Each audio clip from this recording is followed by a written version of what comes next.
le déni, la colère, l'expression, la dépression, l'acceptation et finalement, la facture. Aussi prévisible qu'il puisse l'être, le décès d'un proche n'est jamais un événement facile à traverser. Les prises de décision et la facture salée qui l'accompagne ne rendent cette période que plus éprouvante. L'industrie funéraire est gourmande et d'une grande absurdité. Elle se caractérise par les coûts élevés de ses services, l'emphase mise sur le cercueil et finalement leur technique de vente plus que douteuse. Face à ces éléments, il est indéniable que le commerce de la mort est aberrant.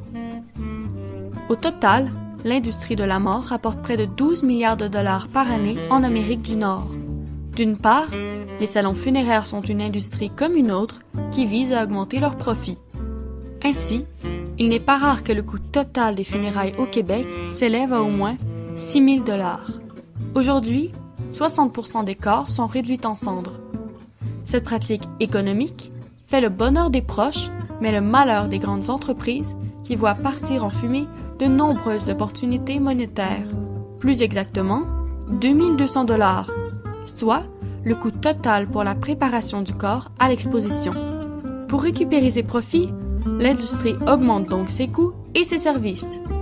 Si bien que de 1992 à 2007, le coût des funérailles a augmenté de 42%, selon la Fédération des coopératives funéraires du Québec.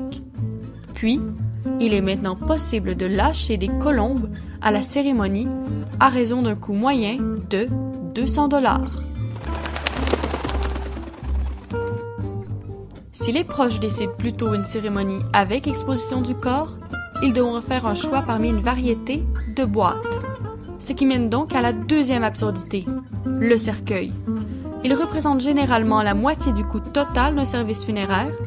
Le prix de celui-ci peut varier entre 1 500 et 30 000 $, et bien qu'il soit prédestiné à retourner en nature, les coupes de bois pour la confection des cercueils représentent un réel danger pour les forêts.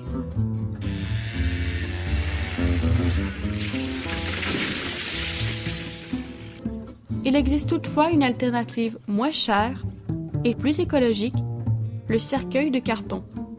Il ne coûte que 500 $, est fait de carton biodégradable et offre la possibilité d'une impression au choix sur sa surface. Pourtant, son utilisation reste moins populaire que le cercueil de bois ou de métal. Mais pourquoi est-ce que les proches continuent à dépenser beaucoup d'argent pour un objet qui est destiné à disparaître 6 pieds sous terre? Simplement parce qu'ils en sentent l'obligation. Les entreprises funéraires utilisent des techniques de vente semblables à celles d'industries téléphoniques ou d'électroménager. Ainsi, on retrouve des slogans tels que « Une fois dans votre vie, roulez en limousine ». Une publicité que l'on doit à l'entreprise Pompe Funèbre Civile.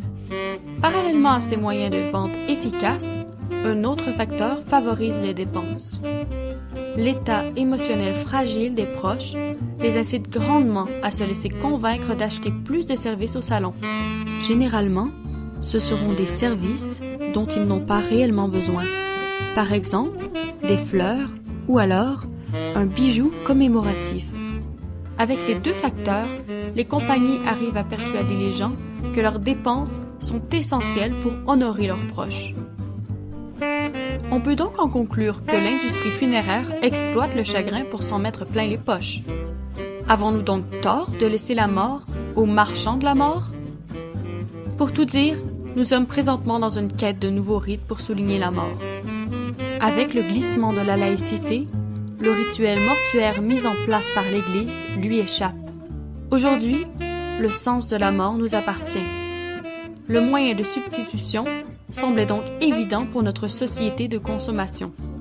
On donne un sens à la mort par l'excès de dépenses. Les compagnies funéraires ne sont donc que le reflet de notre demande. Mais l'achat de biens et de services n'est pas encore la solution à cette quête de sens. Les funérailles superficielles n'aident pas au travail du deuil. Il faut donc continuer cette recherche au sens de la mort. Commençons donc par cesser de voir la vie comme un problème à résoudre et voyons-la plutôt comme un mystère à vivre.